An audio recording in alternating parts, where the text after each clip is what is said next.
Welcome back to What We're Watching. I'm going to tell you what I was watching last week. So, to kick things off, we've got Secret Level.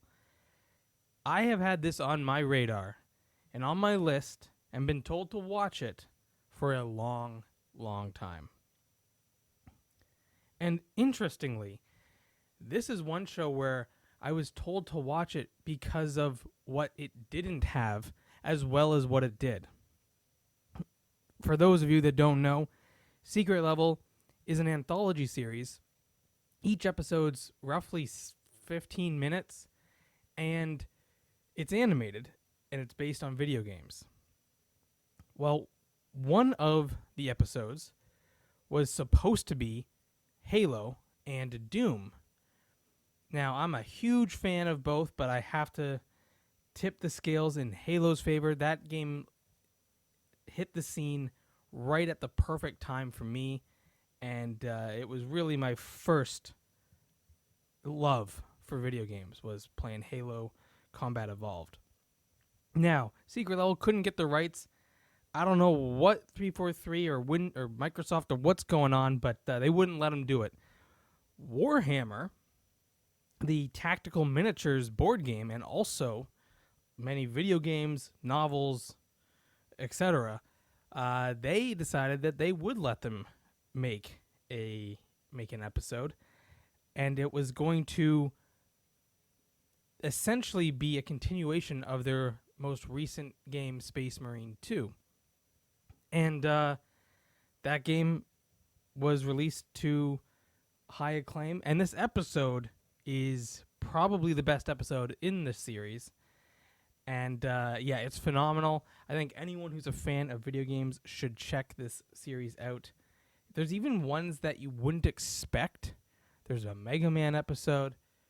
There's a Pac-Man episode. Like, they've got it all. But I will say the Warhammer one, I think, takes the cake for me. And I highly, highly recommend watching at least that one if you are a fan of Warhammer or Halo or Doom, because it's kind of got that flavor, if you know what I mean. Okay, the next up is The Residence. This is a whodunit that takes place in the White House, which is, it's a wacky idea. There's some wacky characters. It kind of works. The pacing's a bit rough. And some of the characters are very one-dimensional and basically props. But other characters are kind of good. Especially the I don't know if this is a spoiler, but especially the victim, because you do get flashbacks with them. They are particularly good as a character and an actor. I'll let you check that out to see who I'm talking about. I was told that this is like Knives Out. It kind of is. I don't know what it is. I'm not the biggest fan of this particular detective. So, yeah, I don't know. Last up, but definitely not least, we have Reacher. I am really sad that I'm not going to get to watch this show every week. It has been filling a void that has been left by poor execution when it comes to action style movies and TV. This action hero gets hurt, feels pain, becomes a badass when he needs to be, and it's honestly something that's been lost in Hollywood and television. So, yeah, we're not going to get another season for a year, so we're just going to have to find something else to fill that in the time being.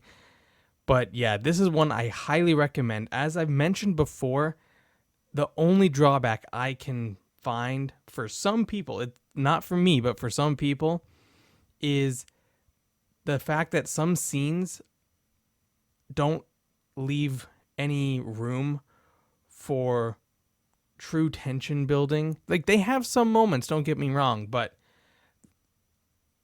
movies that do this dynamic right, let this scene breathe and let the audience take in all the emotion in the room from the various actors and characters. You get that a little bit towards the very end of this episode, but again, this for the whole series, you don't get it a ton, and the dialogue is really snappy. They have to cover a lot of dialogue in a short amount of time. They have to convey a lot of backstories and intentions. Like, this is adapted from a book, right? And as we know, in a book, when you get inside a character's mind, to translate that to the screen, you've got to find ways of getting these characters to talk without long exposition. I think the show does it well, but again, because it's so snappy, it feels super scripted.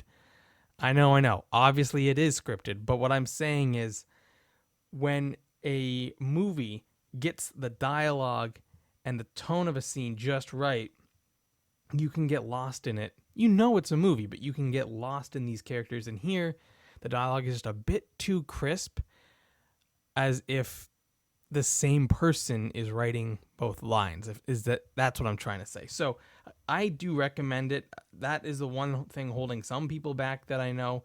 But outside of that, this covers all the bases. We're going to have The Boys coming back soon, so that might fill that void. They've done an okay job at times getting to this level of authenticity in a hero character.